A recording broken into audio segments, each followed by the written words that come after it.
brain implant technology. This and more on WION World is One at these times.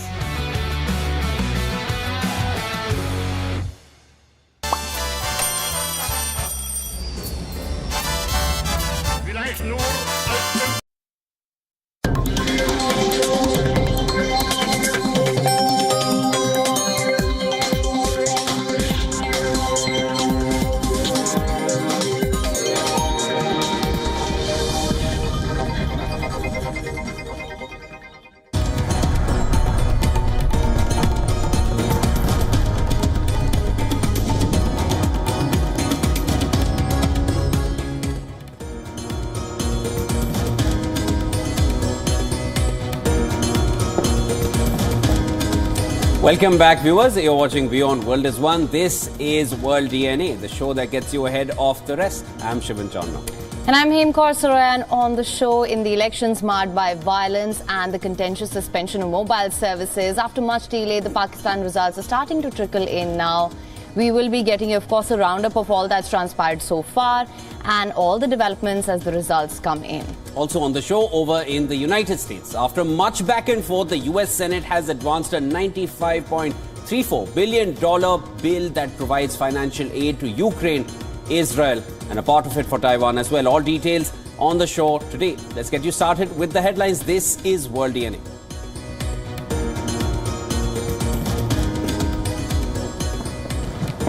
Pakistan's election body begins announcing National Assembly results following voting day marred by violence and suspension of mobile phone services.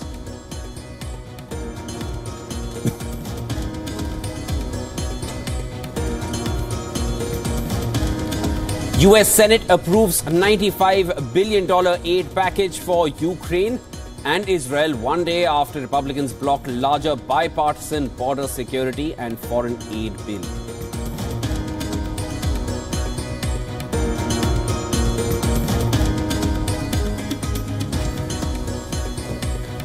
US Supreme Court aggressively questions Colorado State's arguments in determining former President Donald Trump should be barred from appearing on ballot.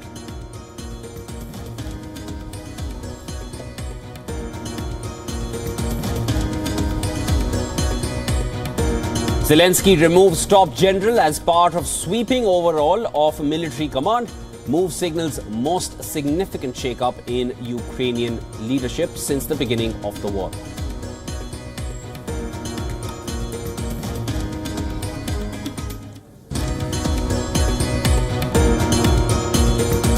Third volcanic eruption since December in Iceland's Reykjanes Peninsula disrupts hot water supply for 20,000 people as lava edges closer to Svartsengi power plant.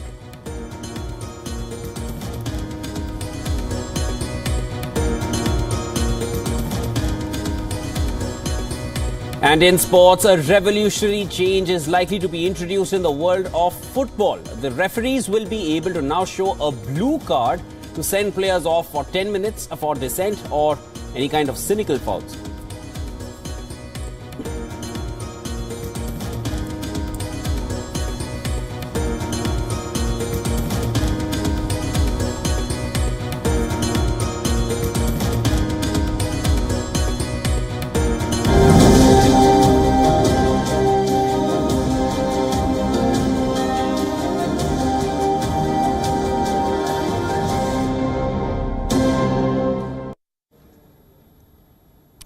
Our top focus on World DNA this morning, Pakistan. Nearly 12 hours after Pakistan's polls closed, the country's election body has begun announcing the preliminary official National Assembly results. But as the election results start to come in, today I will just give you a recap of what all happened on the D-Day. The elections that were marred by violence and armed groups and a widely criticized suspension of mobile phone services. Like I said, just before the polls were about to start, Pakistan temporarily suspended mobile services across the country and closed some land borders to maintain law and order. But the move was widely criticized by the opposition and rights groups. Pakistan People's Party's Bilawal Bhutto Zardari called for the immediate restoration of the services, while Imran Khan's Pakistan Tehreek-e-Insaf asked people to remove passwords from their personal Wi-Fi accounts. But despite the calls, the Election Commission refused to lift the ban. Pakistan's poll body says the decision on mobile networks was made by law and order agencies. Sporadic attacks were reported in Pakistan on the day of balloting as well. In the attacks, at least 9 people were killed, which includes 2 children as well. Post-voting, United Nations Secretary General Antonio Guterres expressed concern about violence in Pakistan and the suspension of mobile communication services on the day of the election. And as the election results start to come in now, the UN chief has urged all political leaders as well as the people of Pakistan to maintain calm. He urges them to refrain from the use of violence and any actions that could increase tensions. Moreover, as Pakistan awaits the results, the slow counting of votes, it's fanned out a widespread speculation of possible manipulation. According to Pakistan's chief election commissioner, the results were supposed to be announced by 1 a.m. local time. This was on Friday. The poll body spokesperson has warned the provincial commissioners and returning officers to declare results or face strict action. But in the early hours of Friday, preliminary trend shows Imran Khan's Pakistan Tehreek-e-Insaf in the lead. The number can still change, but PTI says they are in position to win. Moreover, it is preparing to claim foul play if the official count turns against its candidates. Even Bilawal Bhutto Zardari, for that matter, the chairman of the Pakistan People's Party, expressed his surprise at the delayed counting but was more cautious. He said results are incredibly slow coming in. However, initial results are very encouraging. Well, whatever the outcome of Thursday's voting will be, the incoming government in Pakistan will have to confront formidable challenges, including worsening security, a migration crisis, and severe economic challenges that have made life miserable for millions of people in the country. Now, to discuss this further, we have with us Lisa Curtis as well, who's a senior fellow and director of the Indo-Pacific Security Program at the Center for a New American Security. She's also a national security expert. Thank you so much for joining us on World DNA. Thanks for having me. Well, let's start by talking about the circumstances in which the polling happened in Pakistan. We know there was a complete suspension of all mobile services in Pakistan. This has further exacerbated concerns of a transparent election. This, as the United States and the UN ahead of the polls had already warned that they were concerned about free and fair elections in Pakistan. So what's your assessment of the circumstances? That mobile services were shut down. The United States has already expressed its concern over this happening. And we're also hearing about the slow results rolling in, which also people are suspicious about. But, you know, let's face it, there were concerns before the election even happened. I was recently in Pakistan and, you know, there was a sense of malaise that people felt that the elections would be manipulated by the military. They were unhappy about the fact that Imran Khan, the leader of, you know, very popular party, the PTI, was in jail and was not participating in the election. So there were many concerns in the run-up to the election, and I think this mobile service disruption that happened has added further suspicion that indeed the military is manipulating the results. So I think there are many concerns still. Ms. Curtis, now the road to polling was anything but easy. The blasts on the eve of the elections, attacks and violence in the lead up and the day off. What are the challenges that lie ahead? Well, there are many challenges for Pakistan that lie ahead. But first, let me say that it's a good thing the elections went forward. Another concern was that they wouldn't happen at all. So I think the fact that they did go forward is in of itself a positive thing. Pakistan needs a civilian government in place. There are so many challenges that this government will face right off the bat.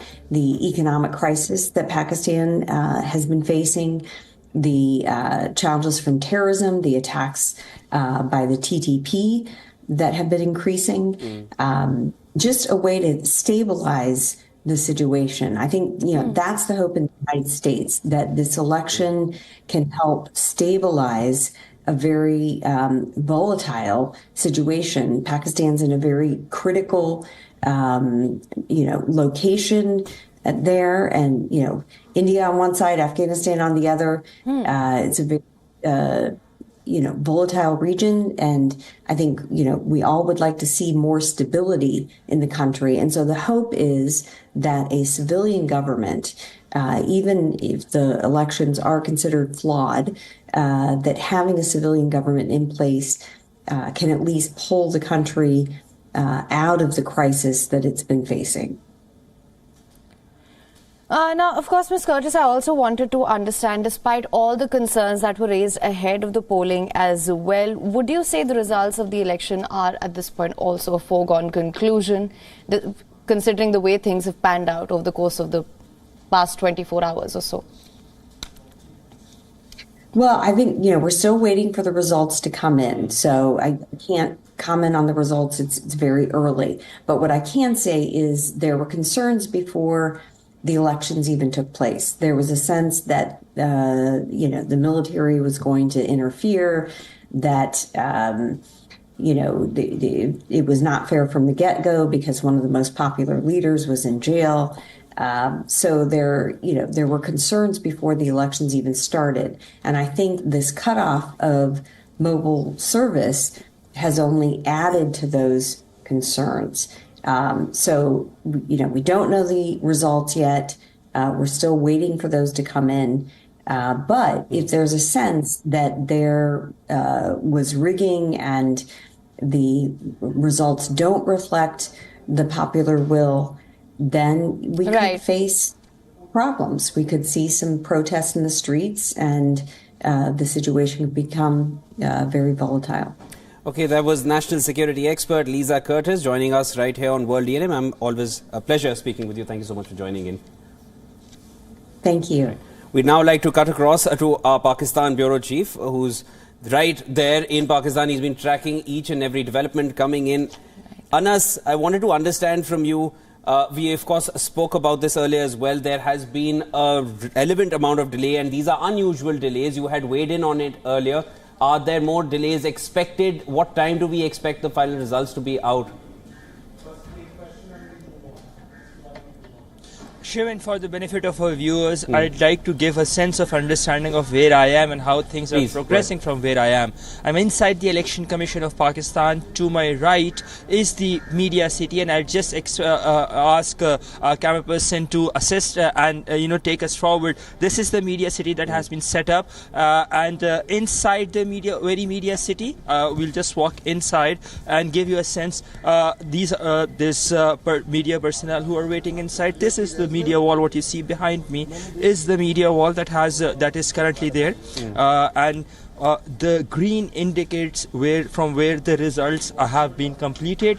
The white indicates that from where the results are still awaited. The red indicates from where the elections have been postponed. So essentially from NA3, the independent has won, NA30 the independent has won, NA17 the independent has won, NA55 the PMLN has won, NA58 the PMLN has won, NA59 the PMLN has won, NA121 the independent candidate has won, and NA123. So essentially there are 10 results that have been announced, and we're awaiting results for the other 256 constituencies of the National Assembly. If you look at the party position, the independent and the Pakistan Muslim League Nawaz are both neck to neck with 4 seats each, and then comes in the Pakistan People's Party with 2 seats each. Shivan? There is a lot of white all across that board, Anas, that obviously means or indicates there will be a further delay in the final result. Well, the results have started to pour in. There was a problem. There was a technical glitch with the election management system, and that is what was reflected on here. That is the screen right behind me. But now, overnight, since about 2 a.m. Pakistan time, the results did start trickling in. So we'd expect the results to be to be there by, let's say, by the evening, or if not, by tonight at tops. Shivan? All right, thanks, Anas. Of course, we are going to be in touch with you. It's going to be a busy day for you as well. Stay tuned, and of course, we'll be right back when we need to get more updates from you. Thanks, Anas.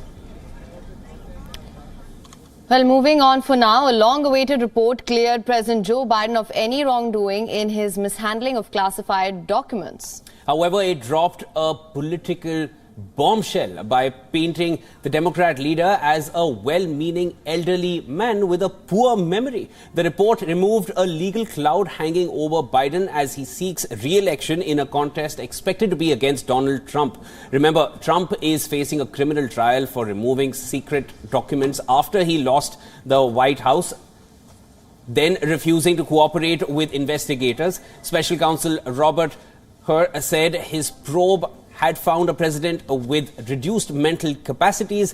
He stated Biden could not remember the dates of his vice presidency under Barack Obama and the death of his son, Joe, to cancer in 2015. Now, Biden launched an emotional response to the report, questioning his memory, asking how the prosecutor dared say he could not recall the date of his son's death. Listen to this. Memory is fine. My memory, take a look at what I've done since I become president. None of you thought I could pass any of the things I got passed. How'd that happen? You know, I guess I just forgot what was going on. Speaker Mike Johnson and other top Republicans called the report deeply disturbing and said it showed Biden was unfit for presidency. They said, and I'm quoting here, a man too capable of being held accountable for mishandling classified information is certainly unfit for the Oval Office. White House Special Counsel Richard Sauber and Biden's personal lawyer Bob Bauer attacked the special counsel's comments as neither accurate or appropriate. In a letter to her, they said the report uses highly prejudicial language to describe a commonplace occurrence among witnesses, a lack of recall of years-old events. Now, Biden confused a European leader with a dead predecessor for the second time in a week. He told a campaign event he met Helmut Kohl 4 years after the German chancellor passed away. Earlier, Biden had said that he had spoken to long-dead French President François Mitterrand ahead of current leader Macron at the same time, at the same 2021 G summit where he said that he'd met Kohl. Now, for more on this, our correspondent Susan Tehrani has sent us this report from New York. Listen to this. Robert Hur's report included several shocking lines about President Biden's memory, which the report said was quote-unquote significantly limited during a 2023 interview with the special counsel. Biden's age and presentation would make it more difficult to convince a jury beyond a reasonable doubt that the now 81-year-old was guilty of willfully committing a crime. That's according to Hur's report. And while Hur has declined to prosecute President Joe Biden for his handling of those classified documents, he did say in the report that Biden's practices, quote unquote, present serious risks to national security. One thing is for sure, this is not the end of the story and us hearing about Robert Hur's report, notably in an election year where President Joe Biden, at least for now, seems to be the Democrats' pick for 2024 and the Democratic frontrunner. Susan Tehrani reporting from New York for WION World is One. The U.S. Senate has advanced a $95.34 billion bill that provides financial aid to Ukraine, Israel and Taiwan. It's finally been passed. Right now, the passage of the bill took place after the senators backed the motion by 67 to 32 votes, exceeding the 60-vote threshold to advance this bill. And surprisingly, the Republican senators too voted in favor of the bill. Now, the security aid, of course, right. This is the bill. It passed in the Senate. It includes $61 billion for Ukraine as it battles a full-scale Russian invasion, $14 billion for Israel in its war against Hamas, and $4.83 billion to support its allies in the Indo-Pacific region, such as Taiwan. The aid approved by the Senate will also provide $9.15 billion as humanitarian assistance to civilians bearing the brunt of war in the Gaza Strip and West Bank. Now, leaders of the Democratic Senate majority, Chuck Schumer, called the passage a first good step for the national security and for the security of the friends of the United States. It's a very good thing that the Senate has just voted to proceed to the National Security Supplemental. This is a good first step.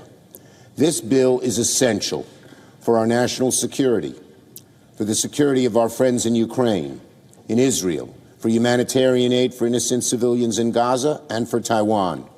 The bill also strengthens our military at a time when they need it most. The aid bill passed by the US Senate has sent ripples across the globe. Russia and China specifically termed the aid bill Washington's interference in the affairs of other nations, while one of the NATO allies, Poland, criticized the Republican senators for blocking the aid for war-torn Ukraine all this while. Significantly, the Democratic senators raked up the aid bill after the Republicans blocked the reforms over the issue of border security.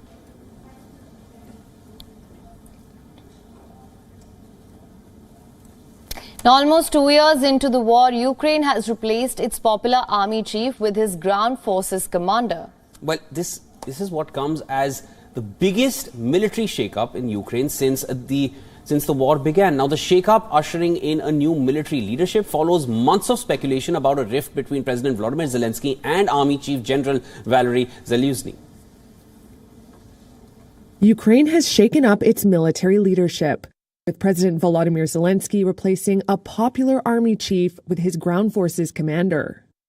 The shakeup on Thursday comes after months of speculation about a rift between Zelensky and Army Chief General Valery Zaluzhny. We spoke openly today about what needs to change in the army. Urgent changes, Zelensky said in his nightly address. In a statement, Zelensky named Colonel General Alexander Syrski as the new head of the armed forces. It's a huge gamble at a time when Russian forces are gaining the upper hand in the war. Some call Zaluzhny the Iron General, and many Ukrainians see him as a national hero. His dismissal could deal a blow to morale and potentially backfire politically for Zelensky. Polling suggests Zaluzhny has more of the public's trust than the president. Zelensky's statement says he asked the general to stay on his team. For his own part, in his own statement, Zaluzhny said the tasks of 2024 are different from those of 2 years ago. Everyone must change and adapt to the new realities, he said. Syrski takes over during a period of deep uncertainty. Kyiv is waiting for vital military aid from the United States that has been delayed for months by political infighting. US President Joe Biden has called Israel's military response in the Gaza Strip to the October 7th attacks by Hamas as over the top. Now, Biden's comments come as the US issued its strongest restraint calls to Israel over mounting civilian casualties in the Gaza Strip yet. The United States says Israel risks a disaster if it sends troops into Gaza's far southern city of Rafah, where more than 1 million Palestinians have sought refuge. The warning came after Israeli Prime Minister Benjamin Netanyahu said he had ordered troops to prepare to operate in Rafah. Rafah, which borders Israel, is the last major town in the Gaza Strip that Israeli troops are yet to enter. UN Chief Antonio Guterres has also warned that a military push into Rafah would potentially increase what is already a humanitarian nightmare. In a related development, about 30 rockets were fired into northern Israel, from Lebanon overnight. The Israeli military has confirmed the rocket strikes. This comes hours after Israel said that it had targeted a commander of the Iran-backed militant group Hezbollah in Lebanon.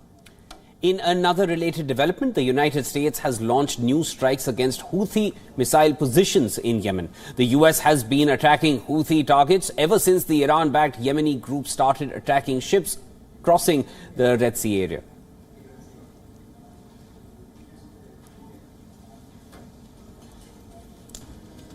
And in the second such bizarre incident reported from India's state of Maharashtra within only a week, a leader from the regional political party Shiv Sena's Uddhav Balasaheb Thackeray faction, or the UBT, was shot while fronting a Facebook Live. It's a shocking video and it has really shocked anybody who has witnessed it. Abhishek Gosalkar, son of Shiv Sena UBT leader Vinod Gosalkar and a former Mumbai corporator, was shot by one Maurice Noronha. Gosalkar and Noronha reportedly had old enmity. The duo organized the Facebook Live in a public show of bridging their differences and coming together for the betterment of the area. But things completely spiraled out of control as the Facebook Live was about to end. As Gosalkar finished his message and was preparing to leave the room, Narona shot him thrice, and according to Mumbai police, Narona shot himself after the deadly attack as well. Now, last Friday, the BJP MLA Ganpat Gaikwad shot Shiv Sena leader Mahesh Gaikwad in Maharashtra's Ulhasnagar. The politicians were inside the cabin of a senior cop at the Hill Line police station. Now, the leaders and their supporters had gathered to file a complaint over a long-standing land dispute. Ganpat Gaikwad was arrested on Saturday. Meanwhile, Mahesh Gaikwad is currently being treated for his injuries.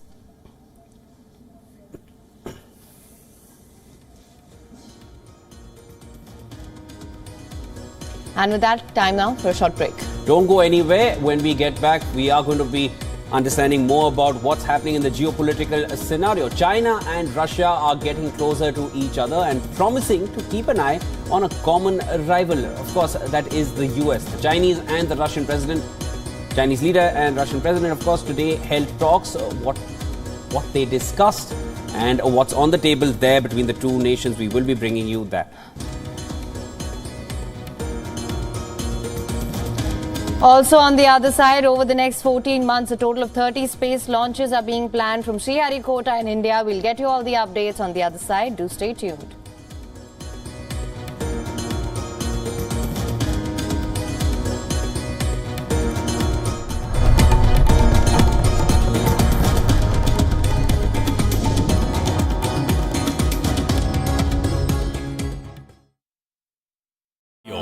India's global voice, the channel that brings you the biggest stories from across the world through India's lens. Now available in more than 190 countries worldwide. Because we believe that the world is one. Watch us in Africa, Europe, USA and Canada, South America, Asia Pacific, Middle East and North African regions. Also available on these digital platforms across the world. WION. World is one.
This week on Tech It Out, we get you highlights from the recently concluded World Defense Show that took place in Riyadh. Meet an astronaut who has set a new record for the most time in space. And we tell you about a major breakthrough in the brain implant technology. This and more on WION World is One at these times.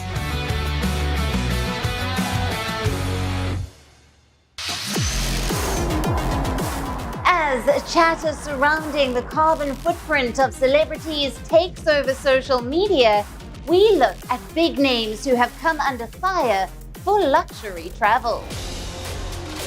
We decode the most popular Super Bowl halftime shows so far, and we share a special list of binge-worthy romantic comedies ahead of Valentine's Day. All this and more with me, Alison Lagrange, at these times only on WION E-Club. WION, India's global voice, the channel that brings you the biggest stories from across the world through India's lens. Now available in more than 190 countries worldwide. Because we believe that the world is one. Watch us in Africa, Europe, USA and Canada, South America, Asia Pacific, Middle East and North African regions. Also available on these digital platforms across the world. WION. World is one.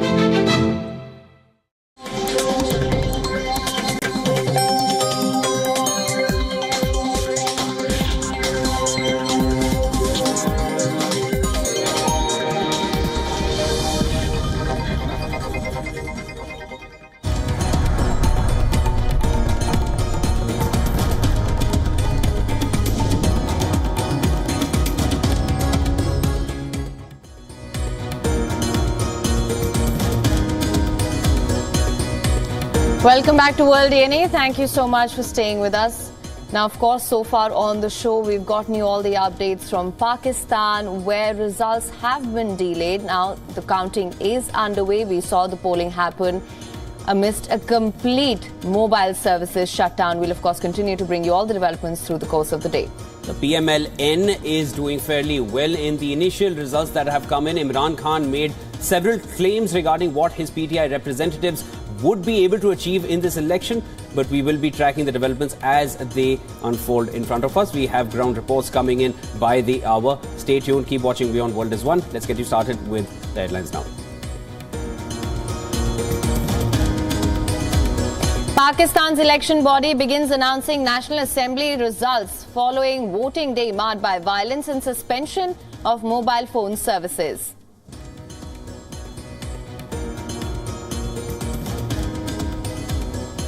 US Senate approves $95 billion aid package for Ukraine and Israel 1 day after Republicans blocked the larger bipartisan border security and foreign aid bill.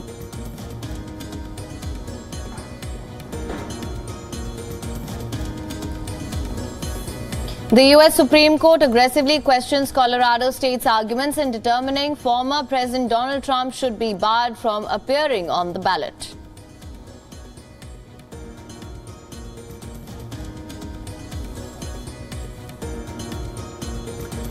Zelensky removes top general as part of sweeping overhaul of military command. Move signals most significant shakeup in Ukrainian leadership since the beginning of the war.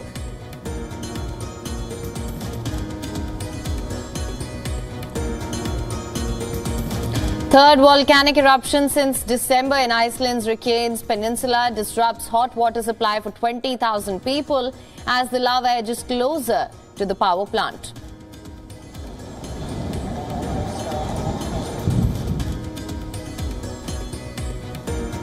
A revolutionary change is likely to be introduced in the world of football. The referees will be able to now show a blue card to send players off for 10 minutes for dissent or cynical fouls.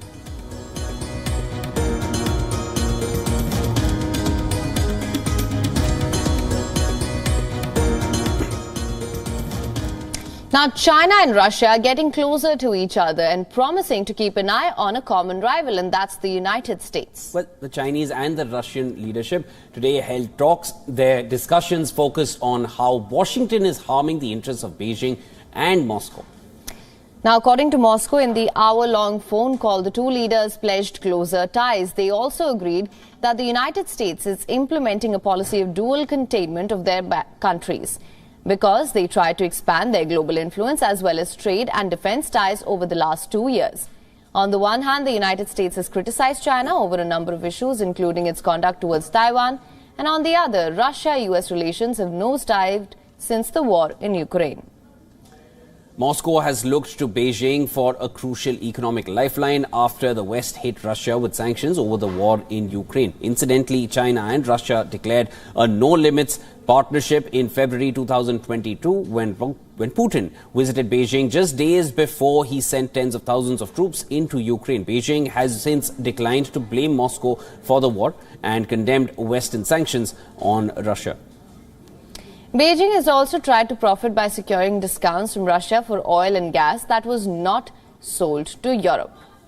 Last year, both leaders reprised their friendship, signing a statement on deepening the strategic partnership and bilateral ties. Putin had accused the United States of undermining global stability while asserting that economic cooperation between Moscow and Beijing was a priority. In a veiled dig at the United States during the phone call, Xi Jinping told Putin that both leaders must defend their sovereignty, security, and interests of their countries.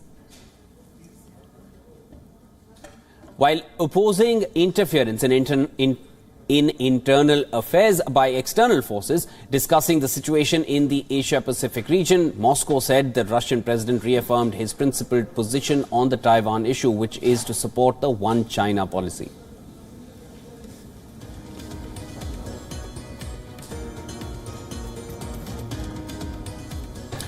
In California, a Chinese-born U.S. researcher is facing charges of industrial espionage. The U.S. Department of Justice said that the alleged theft was intended to benefit the governments of China and Iran. Now, the suspect, that's a 57-year-old Chen Zhuanggong, is accused of stealing technology-related secrets. U.S. court documents claim that he stole blueprints of infrared sensors used in space-based systems to detect nuclear missile launches and track ballistic and hypersonic missiles. Chen also allegedly stole blueprints for sensors designed to enable U.S. military aircraft detect heat-seeking missiles.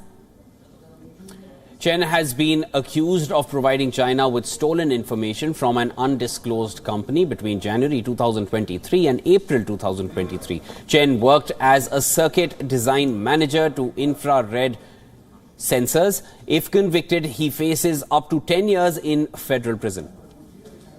In a separate case in New York, 2 Iranian nationals are also charged with conspiring to export aerospace equipment to Iran.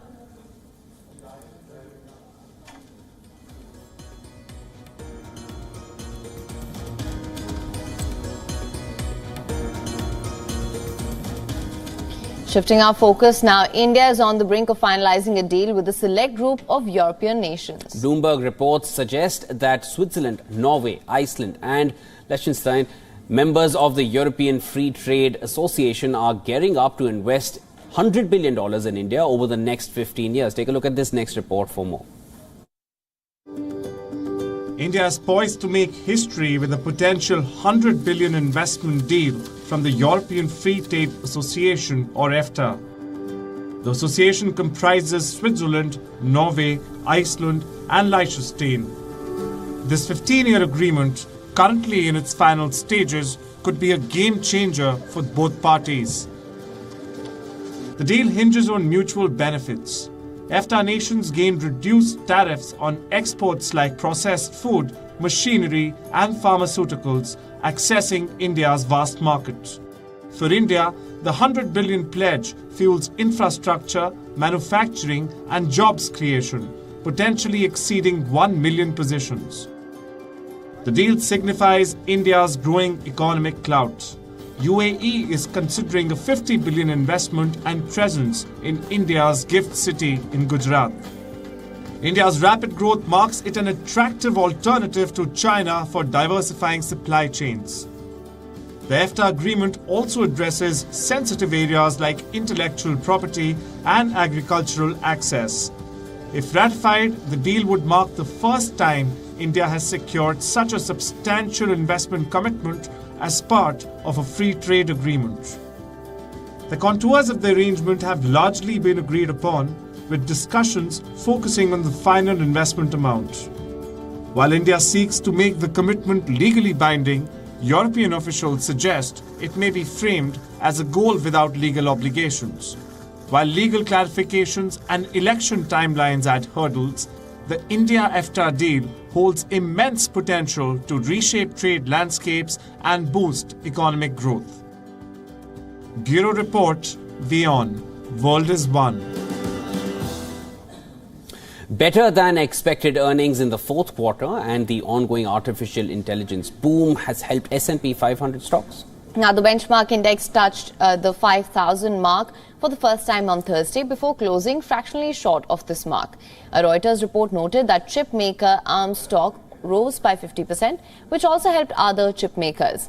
Watch our next report to know more. The benchmark S&P 500 index crossed the 5,000 mark for the first time on Thursday as investors reacted to earnings reports. By the close, though, the S&P 500 finished up only fractionally, settling just below the 5,000-point milestone. The Dow added 0.1% and the Nasdaq gained 0.25%. Shares of chip designer ARM Holdings ended up nearly 50%.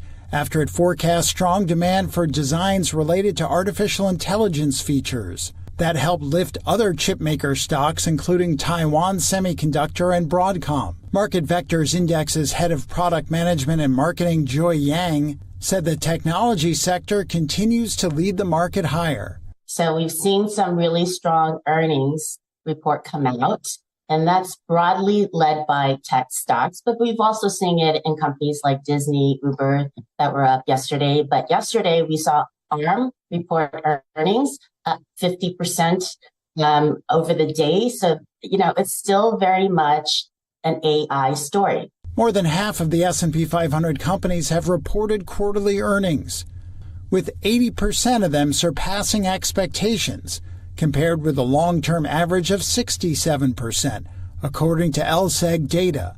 Other stock movers included Hershey, which gained 4% after announcing a cost-cutting plan despite giving a weak 2024 outlook. And shares of Ralph Lauren jumped 17% following a third-quarter revenue beat.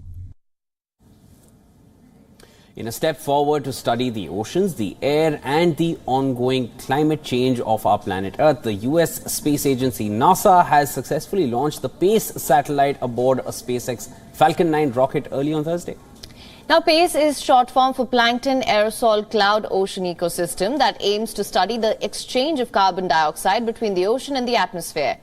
Within minutes of its launch, NASA also confirmed that it had received a signal from the satellite. This marks the first U.S. government mission in over 60 years that targets a polar orbit from Cape Canaveral. According to the reports, the launch also comes following a break since 1960 due to safety concerns stemming from a debris incident in Havana. We know that the atmosphere is changing and carbon dioxide levels have increased. Places are getting even warmer than they used to be. The deeper dive will take into the relationship between land, ocean and the atmosphere. The more we realize that we don't really know a lot. Now, NASA's new satellite will help take a deeper dive and explore the unknown insides of these oceans. The PACE mission and its suite of instruments will gather new data on these interconnected Earth systems. PACE will help improve the understanding of these complex connections and how these systems are affected in a changing climate. Now, the color of the oceans can reveal a great deal about how our planet's systems are changing, and in order to continuously monitor how sunlight interacts with the elements in seawater, PACE is equipped with the Ocean Color Instrument, or OCI. OCI will provide greater insights on why and basically how these oceans are changing color. Further, with the use of PACE data, scientists will be able to uncover intricate connections between land, sea and the atmosphere, and this will affect future generations as well as help explain changes that we observe in our own lives.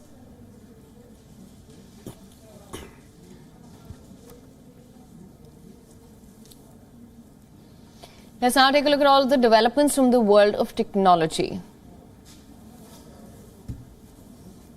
Over the next 14 months, a total of 30 space launches are being planned from Sriharikota in India.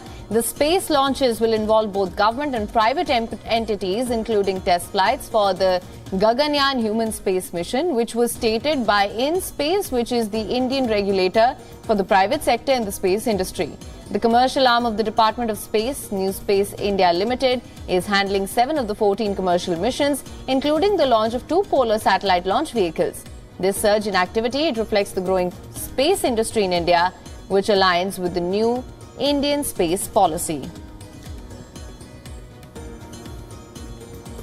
In California, a team of scientists from Chapman University have developed a new drug AI model called Drug AI. The model is inspired by ChatGPT to design drugs efficiently. This generative AI model is trained on public data and generates unique molecular structures for treating diseases like cancer.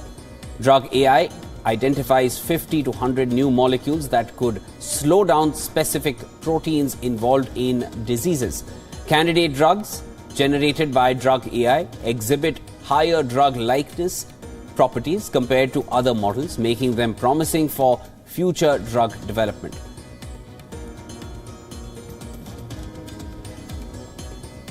Concerns over student data misuse in Denmark have led to the Data Protection Authority to halt schools from sending data to Google via Chromebooks and Google Workspace.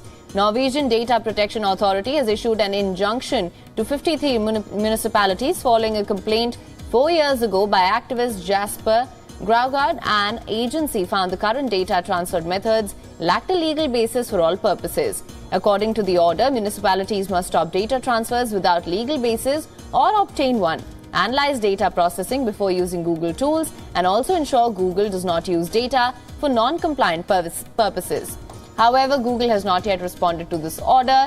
Municipalities must comply by the 1st of March and fully align data practices by the 1st of August.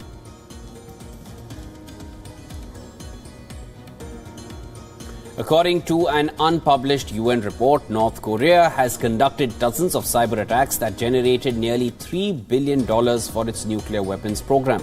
Despite sanctions, North Korea chose to advance its nuclear arsenal and missile capabilities and even deployed a tactical nuclear attack submarine. Hacking groups affiliated with Pyongyang's Reconnaissance General Bureau persisted in cyber attacks, targeting defense firms and sharing resources. These findings were reported by independent sanctions monitors to the Security Council Committee.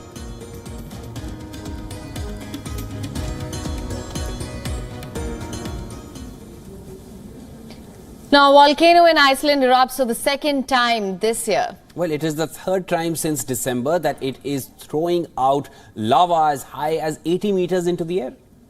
Now, fountains of bright orange molten rock burst out from the cracks in the ground. The lava crossed a road near the Blue Lagoon, a spa that had closed on Thursday.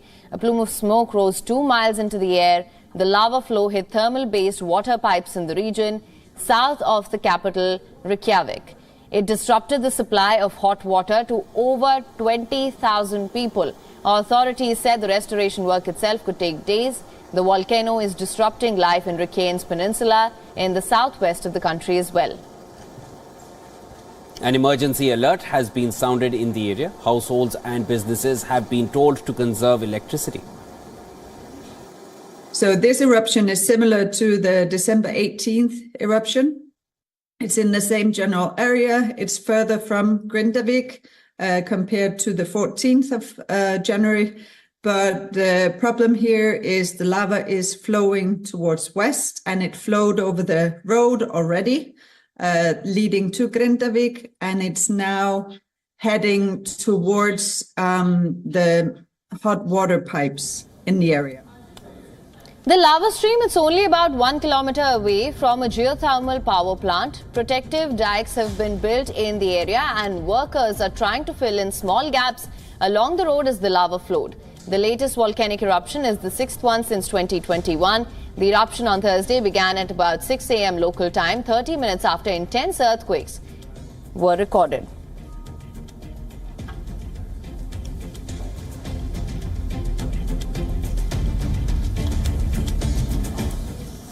All right, next up, let's take a look at what's making news in the world of sports, starting with blue cards that are set to be introduced in the world of football for trial basis.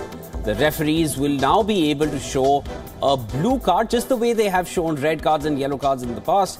Blue cards will send players off for 10 minutes for dissent or cynical fouls. The International Football Association Board, which is the lawmaking body, could announce the rule change today. It is not yet clear when the trial will start and which competitions it will involve.